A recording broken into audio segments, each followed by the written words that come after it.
روایات میں آتا ہے وہاں پہ اس قبا کی اپنی اتنی ان لوگوں کے لیے اللہ نے خود قرآن پاک میں فرمایا نا اللہ مسجد اسس، ایک تو خاص اس مسجد کا، اور پھر قبا والے جو لوگ تھے ان کے لیے خاص طور سے اللہ نے فرمایا فی رجال یحبون ان یتطہروا واللہ یحب المتطہرین. یہ خاص ان کا ایک لیول ایسا تھا. اللہ نے فرمایا، نبی علیہ الصلوۃ والسلام نے ان سے پوچھا کہ آپ کی ایسی کیا کوالٹی ہے کہ اللہ نے آپ کا ذکر قرآن پاک میں فرمایا. انہوں نے کہا کہ ہم لوگ جب واش روم وغیرہ جاتے ہیں تو ہم استنجا پانی سے پراپر واش کر کے کرتے ہیں. انہیں صفائی اتنی پسند تھی اور وہ عمل اللہ کو اتنا پسند آیا کہ اللہ نے ان کا ذکر قرآن پاک میں فرمایا ان اللہ یحب المتطہرین، ان پاک صاف رہنے والوں سے اللہ محبت کرتا ہے. اینی ویز اب یہ مسجد کا وہاں پہ قیام ہوا، روایات میں آتا ہے 2 دن کے اندر ہی وہاں پہ ایک مسجد کا قیام ہوا، چھوٹی موٹی جس لیول کی بھی ہوگی. اور وہیں پہ نبی علیہ الصلوۃ والسلام کا پہلا پڑاؤ تھا. غالباً 4 دن روایات میں آتا ہے وہاں پہ اسٹے فرمایا نبی علیہ الصلوۃ والسلام نے، اور پھر مین مدینہ کی طرف تشریف فرما ہوئے.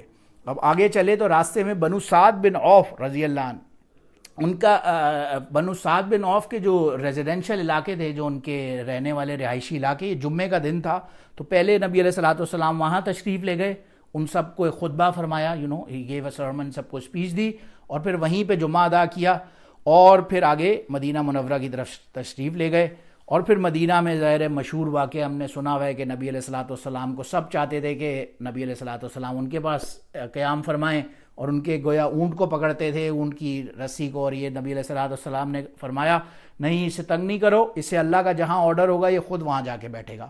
اور پھر اللہ کی شان جو بنو نجار کا علاقہ تھا جہاں پہ ان کے رہائشی گھر وغیرہ تھے، وہ اونٹ جا کے وہاں پہ بیٹھا، اور سب سے کلوز قریبی ترین جو گھر تھا وہ ابو ایوب انصاری رضی اللہ عنہ کا تھا. تو نبی علیہ الصلوۃ والسلام ان کے مہمان بنے. ابو ایوب انصاری رضی اللہ عنہ کا اپنا ایک مقام تھا. ظاہر ہے 90 کچھ سال کی ایج میں انہوں نے تو سنا ہوا تھا نبی علیہ یہ غالباً واقعہ ہے حضرت ابو سفیان کے جو بیٹے تھے نا، جب حضرت علی رضی اللہ عنہ کے بعد خلافت کا ٹائم آیا اور جب ایکسکویشن شروع ہوئی نا، فرسٹ جو بحری بیڑے کا بھی آغاز ہوا، فرسٹ نیول فورسز مسلمانوں کی اور نارتھ ٹرکی کی طرف جانے لگی، تو انہیں نبی علیہ الصلوۃ والسلام کا وہ حدیث یاد آئی، لَتَسْتَفْتَحَنَّ الْقُسْطُنْطِنِیَّةَ فَلَنِعْمَ الْأَمِیرُ عَامِرُهَا فَلَنِعْمَ الْجَیْشُ ذَلِکَ الْجَیْشُ. یعنی اس امیر کو، اس لشکر کو جو قسطنطنیہ یعنی کانسٹینٹینوپل ٹوڈے ماڈرن ڈے استنبول کا نام ہے، وہ جو اٹیک کرنے والا کو، ان کے لیے جنت کی بشارت جب سنی ہوئی تھی تو یہ 90 سمتنگ ایج میں اس لشکر میں لگے، اور وہیں جا کے آج بھی کبھی استنبول جانا ہو تو ہم دیکھتے ہیں ادھر ہی ان کا قبر مبارک موجود ہے، بالکل وہاں بوسفورس کے اوپر. اور وہیں سارے بڑے بڑے جو شاہ، ان کے سلطان احمد اور جو بڑے بڑے کنگز ہیں آٹومن امپائر کے، ہم دیکھتے ہیں یہاں پہ ان کا روضہ مبارک ایسے ایک پورا گویا کہ میلہ سا لگا ہوا ہے، زبردست شہر آباد ہے، اور ان بیچاروں کی قبریں یوں پہاڑ کے اوپر کونے پہ پیچھے اندھیروں میں، سارے بڑے بڑے بادشاہوں کی. اور یہ ماشاءاللہ اللہ ان کا ایک مقام ہے. بہرحال اینی ویز تو وہاں پہ قیام فرمایا. نبی علیہ الصلوۃ والسلام ان کے گھر تشریف لے گئے. گراؤنڈ فلور پہ نبی علیہ الصلوۃ والسلام خود موجود تھے، اور اوپر کی 2nd فلور پہ ابو ایوب انصاری اور ان کی اہلیہ چلے گئے. اور روایت میں آتا ہے انہوں نے اپنی اہلیہ سے فرمایا کہ بالکل گھر کے سینٹر میں بالکل بے ادبی نہ ہو غلطی سے بھی، اور بالکل کونوں پہ چلو گھر کے، اگر چلنا بھی ہے نا تو کارنرز پہ چلو، بالکل آہستہ آواز میں پاؤں رکھو تاکہ نبی علیہ الصلوۃ والسلام کو کسی کی فارم میں بھی تکلیف نہ ہو. ایک ادب کا مقام ہے ظاہر ہے بڑے بزرگ کا ویسے بھی. تو ایک رات بلکہ یہ بھی آتا ہے کہ کوئی پانی کا ویسل تھا وہ الٹ گیا ان کا، اور ان کے پاس ایک ہی بلینکٹ تھا، وہ بیچارے میاں بیوی، وہ اس بلینکٹ سے انہوں نے وہ پانی پورا سکھایا اور خود سردی میں پوری رات ٹھٹرتے رہے اور اسی طرح سے سو گئے. بہرحال یہ صحابہ کا مقام تھا، اسی لیے اللہ نے فرمایا نا السابقون الاولون، یہ تو سب سے سب سبقت لے گئے. اینی ویز اب پھر مسجد نبی کا قیام ہوا، اور اس کے بارے میں بھی آتا ہے 2 آرفنز تھے جن کی وہ زمین تھی جہاں پہ مسجد نبی کا قیام ہونا تھا. رسول اللہ صلی اللہ علیہ وسلم نے انہیں کہا کہ آپ ہمیں یہ زمین بیچ دیں. انہوں نے کہا نہیں، ہم آپ کو ایسی دے دیں گے، ہم آپ سے پیسے نہیں لیں گے. بہرحال نبی علیہ الصلوۃ والسلام نے فرمایا نہیں، آپ کو اس کے پیسے دیے جائیں گے. جو بھی اس کی پیمنٹ تھی، اس کے ٹرمز وہ ان کو ادا کی گئی، اور پھر وہ زمین لی گئی. اور پھر تمام صحابہ نے دن رات فوراً محنت کر کے، روایت میں غالباً ایک جگہ پہ پڑھا کہیں کہ 2 دن میں وہ مسجد کھڑی ہو گئی. اور اس میں خاص طور سے عمار رضی اللہ عنہ کا ایک مقام تھا جن کے لیے نبی علیہ الصلوۃ والسلام نے خصوصی دعا فرمائی، اور وہ اس میں اس کی لگے رہے. بہرحال اس مسجد کی جو تعمیر تھی، یہ درختوں کی جو ٹرنکس وغیرہ تھی اس سے اس کے پلرز بنائے گئے، اور چھتوں کو اس کی لیفز اور برانچز وغیرہ سے اس طرح سے کیا گیا. اور جہاں پہ نبی علیہ الصلوۃ والسلام خطبہ دیا کرتے تھے وہاں پہ ایک درخت تھا جس پہ ٹیک لگا کے نبی علیہ الصلوۃ والسلام خطبہ فرمایا کرتے تھے. وہ آج بھی جگہ ظاہر ہے ہم جاتے ہیں مدینہ میں تو اس طرح سے تو نہیں ہے بٹ وہ سارے چیزوں کو ہم دیکھ ہی لیتے ہیں. پھر ایک دن کسی عورت نے دیکھا نبی علیہ الصلوۃ والسلام کو تھوڑی سی پریشانی ہوتی ہے, ذرا سے ٹیک لگا کے جھکنا پڑتا ہے, تو اس نے ایک 3 اسٹیئر کا پراپر پلپٹ جو ہوتا ہے خطبہ دینے والا وہ بنوایا اور وہ درخت کو اپنی جگہ سے ہٹوانے کی بات ہوئی. جب درخت کو ہٹانے کی بات آئی تو مشہور واقعہ اس درخت نے رونا شروع کر دیا کہ میرا گویا جدائی ہو رہی ہے. تو نبی علیہ الصلوۃ والسلام نے اس درخت کو حق فرمائے گلے سے لگایا اور پھر اس کی وہ جو ہچکیاں تھیں گویا کہ وہ ذرا سی تھمی اور وہ رونا بند ہوا.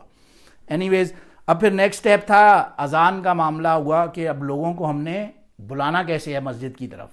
تو ایک اوپینین یہ تھا کہ ہم آگ جلاتے ہیں مسجد کے پاس ایک دم سے مسجد نماز کے ٹائم پہ. تو نبی علیہ الصلوۃ والسلام نے منع فرمایا نہیں, یہ تو زوریسٹرینز جو پارسی ہیں یہ ان کا سائن ہوتا ہے آگ جلانا, تو ہم ایسا نہیں کر سکتے. پھر کسی نے مشورہ دیا کہ ہم ناقوس جو باجا ہوتا ہے نا وہ بجاتے ہیں لوگوں کو اپنی طرف متوجہ کرنے کے لیے نماز کے ٹائم پہ. تو وہ بھی ارادہ اتنا صحیح نہیں معلوم ہوا کیونکہ وہ بھی ظاہر کرسچنس کا وہ طریقہ تھا, وہ بیلز وغیرہ بجاتے ہیں, تو یہ بھی وہ ہوا. بہرحال اینی کیس اسی اسنا میں عبداللہ بن زید رضی اللہ عنہ ایک دن تشریف لائے. انہوں نے عرض کیا یا رسول اللہ میں نے خواب دیکھا اور مجھے خواب میں کسی کہنے والے نے کہا کہ تم لوگ ناقوس کیوں ڈھونڈ رہے ہو, why are you looking for that trumpet, وہ باجا کیوں ڈھونڈ رہے ہو. پھر بہرحال لانگ سٹوری شارٹ, اور انہیں یہ اذان کے جو ہم نے کلمات سنے ہیں اللہ اکبر اشہد ان لا الہ الا اللہ سے لے کر لا الہ الا اللہ تک, یہ پوری اذان مبارک اس بندے نے ورڈ فار ورڈ کلمات دہرائے. اور پھر جب یہ واقعہ سنا رسول اللہ صلی اللہ علیہ وسلم نے تو عمر بن خطاب رضی اللہ عنہ بھی موجود تھے, انہوں نے فرمایا کہ میں نے ایگزیکٹلی ایسا ہی یہی خواب اور انہی اذان کے کلمات کے ساتھ دیکھا ہے. بہرحال اٹ واز اے سائن. تو نبی علیہ الصلوۃ والسلام نے کہا ٹھیک ہے, بلال کو بلایا, بلال رضی اللہ عنہ نے اذان فرمائی اور بالکل انہیں بولا کہ جس طرح سے یہ کلمات ادا کرتے ہیں انہیں اسی طرح سے ادا کرنے کے لیے بتائے. اور بلال رضی اللہ عنہ مشہور مؤذن نبی علیہ الصلوۃ والسلام کے فرسٹ اینڈ دین سیکنڈ مؤذن واز عبداللہ بن مکتوم رضی اللہ عنہ, جن کا ذکر سورہ عبسہ میں بھی آتا ہے, عبسہ وتولی ان جاءہ الاعمی, اندھے صحابی مشہور, ان کے اپنی قربانیاں تھیں اپنی جگہ. ان کا یہ مقام تھا کہ انہیں نبی علیہ الصلوۃ والسلام نے سیکنڈ مؤذن بنایا مسجد نبوی کا. پہلی اذان دیا کرتے تھے حضرت بلال سحری کے ٹائم پہ, اور پھر دوسری اذان حضرت عبداللہ بن مکتوم رضی اللہ عنہ دیا کرتے تھے جب سحری کا ٹائم ختم ہو جایا کرتا تھا. تو اینی ویز پھر اسی دوران ایک مرتبہ کہیں کیروین قافلہ کہیں جا رہا تھا, بلال رضی اللہ عنہ نے نماز کا وقت ہوا, اذان دی, تو کچھ لڑکے وغیرہ تھے انہوں نے مذاق اڑانا شروع کر دیا. جب یہ صلی اللہ علیہ وسلم نے انہوں نے بلوایا اپنے پاس اور کہا کہ مذاق کون اڑا رہا تھا اذان کا. اب لڑکے خاموش ہو گئے, ظاہر ہے سب نے ایک لڑکے کی طرف اشارہ کیا جو ظاہر ہے سب سے زیادہ پرابلی فیمس بھی ہوگا ان میں, ابو محذورہ رضی اللہ عنہ ان کا نام تھا. ابھی مسلمان تو نہیں ہوا تھا وہ لڑکا, لیکن بہرحال نبی علیہ الصلوۃ والسلام نے اسے بلایا اور کہا کہ اب تم اسی طرح سے اذان کے کلمات دہراؤ, اور اس نے پوری اذان کے کلمات بلال کو فالو کرتے ہوئے دہرائی, اور گویا اس کے دل پہ ایسا اثر ہوا کہ وہ مسلمان ہو گیا, اور بعد میں مسجد الحرام مکہ المکرمہ میں اسے مؤذن مقرر فرمایا نبی علیہ الصلوۃ والسلام نے. تو یہ ان کا اپنا ایک مقام تھا. اینی ویز یہ تو ساری اذان کی بات کمپلیٹ ہوتی ہے. پھر نماز کا اسی طرح شروع کے وقت 2 رکعت نماز ہوا کرتی. پہلے کسی ٹائم پہ تہجد کی نماز ہوا کرتی تھی, جب سورہ مزمل کی تشریح میں ہم نے دیکھا یا ایھا المزمل سے لے کر ان ناشئۃ اللیل ہی اشد واقوم قیلا, وہاں پہ ان آیتوں میں تہجد کا ذکر چل رہا تھا. پھر بہرحال بعد میں تہجد اوبلیگیٹری سے ہٹ کے ایک مسنون پریئر بن گئی, اور پھر فرض نماز جب 5 کی معراج کے واقعے میں نبی علیہ الصلوۃ والسلام کو ملی, اور شروع میں اس میں 2 رکعت نماز ہوا کرتی تھی. پھر بعد میں یہ مدینہ میں یہ ہوا کہ جبرائیل علیہ السلام تشریف لائے, انہوں نے نماز کا اول وقت اور آخر وقت بھی بتلائے, سکھلائے بھی, اور پوری رکعتوں کی بھی ترتیب جو تھی پھر وہ بعد میں جمع ہوئی فرض رکعتوں کی.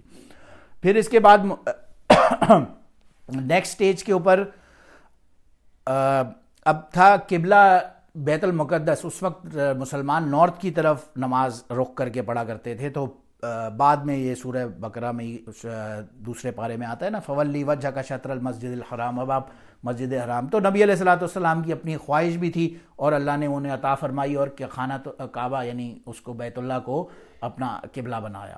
پھر اس کے بعد نماز کے بھی احکامات آئے, یا ایھا الذین آمنوا کتب علیکم الصیام کما کتب علی الذین من قبلکم لعلکم تتقون. تو یہ سارے معاملات, یہ سارے احکامات بھی آتے رہے ساتھ ساتھ. ایک ایک چیز جو ویٹ سی وہاں پہ ہوئی وہ یہ ہو رہی تھی، اس زمانے میں مسلمانوں کے ہاں میل اولاد ہونا ایک دم پتہ نہیں کسی وجہ سے اللہ کے حکم سے اگر ہوتی بھی تھی تو وہ بچہ فوت ہو جاتا تھا. کچھ عرصہ یہ ہوا تو اس کے اوپر جیوز نے ایک پروپیگنڈا شروع کر دیا کہ شاید ان کے اوپر ہم نے کوئی اسپیل کاسٹ کر دیا ہے، کوئی جادو کر دیا ہے جو ان کے یہاں کوئی بیٹا نہیں پیدا ہوتا. بہرحال واللہ عالم، اللہ کی شان، کچھ سرٹن ایک چھوٹا ٹائم پیریڈ تھا. پھر عبداللہ بن زبیر رضی اللہ عنہ کی جب ولادت ہوئی اور وہ بالکل صحیح سلامت تھے، ہٹے کٹے تھے، تو اس سے ان کی وہ جھوٹ بھی غلط ثابت ہوا. اور فائنلی پھر سلمان فارسی رضی اللہ عنہ کا ذکر ادھر ضروری ہے کہ وہ بھی ایک طرف فارس میں پرزیا میں کہیں موجود تھے، وہاں اپنے کسی کرسچن پریسٹ سے کی انڈر سپرویژن وہاں پہ تعلیم حاصل کرتے تھے اور رہتے تھے. پھر جب وہ پریسٹ مرنے لگا تو اس نے پوچھا کہ اب میں کس کے پاس جاؤں؟ پریسٹ نے کہا کہ اب تو اس دنیا میں حق کی دعوت دینے والا اور کوئی نہیں ہے، آپ مدینہ منورہ تشریف لے جائیں، وہاں ایک آخری نبی آئے گا ہجرت کر کے مکہ سے، اور اس کے سائنس بتائے کہ اس کا سائن یہ ہوگا کہ وہ چیریٹی نہیں لے گا، وہ خالی گفٹ لے گا یعنی کہ ہدیہ لے گا، اور اس کی کمر پہ سیل مبارک ہوگی، اور یہ سارے معاملات ڈسکس کیے. سلمان فارسی رضی اللہ عنہ فرماتے ہیں میں ایک مرتبہ ایک باغ میں ہی کچھ اپنا کام کر رہا تھا، جب مجھے خبر ملی رسول اللہ صلی اللہ علیہ وسلم کے تشریف لانے کی، میں بڑا خوش. ظاہر ہے پہلے پرزیا سے وہ کہاں ایران سے بھاگتے بھاگتے کہیں مکہ کے آس پاس یا مدینہ کے آس پاس پہنچے ہوں گے، وہاں پہ کسی قافلے والوں نے انہیں پکڑ کے قید کر کے کسی امیر یہودی کے ہاتھوں بھیج دیا، غلام بن گئے. یعنی انہوں نے غلامی قبول کی کہ میں جا کے مدینہ میں رہوں بجائے اس کے کہ میں فارس میں ایک آزاد آدمی رہوں. اچھے خاصے اتنے بڑے قبیلے کے ہوتے ہوئے وہاں غلامی کی زندگی مدینہ میں گزارنی انہوں نے قبول کی. بہرحال تو پھر نبی علیہ الصلوۃ والسلام کی خدمت میں حاضر ہوئے کچھ کھجوریں لے کر، اور فرمایا، عرض کیا یا رسول اللہ یہ کچھ ڈیٹس ہیں، یہ میں آپ کے لیے خیرات کرنا چاہتا ہوں، صدقہ کرنا چاہتا ہوں. نبی علیہ الصلوۃ والسلام نے وہ کھجوریں لیں اور لوگوں میں ڈسٹریبیوٹ کر دیں، بانٹ دیں، خود نہیں تناول فرمائی. پھر کچھ دن بعد آئے، پھر انہوں نے وہی کھجوریں کچھ اور دیں اور فرمایا یہ آپ کے لیے ہدیہ ہے. جب یہ بولا تو نبی علیہ الصلوۃ والسلام نے خود بھی کھائی. تو ان کا ایک سائن تو ہو گیا. اب دوسرا سائن ایک اور جو پیٹھ کے اوپر مہر کا دیکھنے کا وہ رہ گیا تھا. اب لیکن اتنی ہمت کس کی کہ وہ رسول اللہ صلی اللہ علیہ وسلم کو یہ کہے کہ آپ اپنی کمر مبارک دکھائیں مجھے. اب آتے تھے جاتے تھے ان کی محفل میں. بہرحال ایک مرتبہ اسی طرح سے آئے تو رسول اللہ صلی اللہ علیہ وسلم نے چادر اوڑھی ہوئی تھی، انہوں نے فرمایا کہ بلال اب وقت نہیں آ گیا کہ نشانیاں تمہاری پوری ہو گئی ہوں، اور چادر ہٹا کے اپنی کمر مبارک سے انہیں وہ سیل دکھائی اور انہوں نے وہ اسلام قبول کیا انہوں نے اور مسلمان ہو گئے. بہرحال پھر اس کے بعد فردر اور غزوات اور ان کا ذکر انشاءاللہ آئندہ آنے والے سیشن میں کرتے ہیں. وآخر دعوانا الحمدللہ رب العالمین. سبحان ربک رب العزت عما یصفون وسلام علی المرسلین والحمدللہ.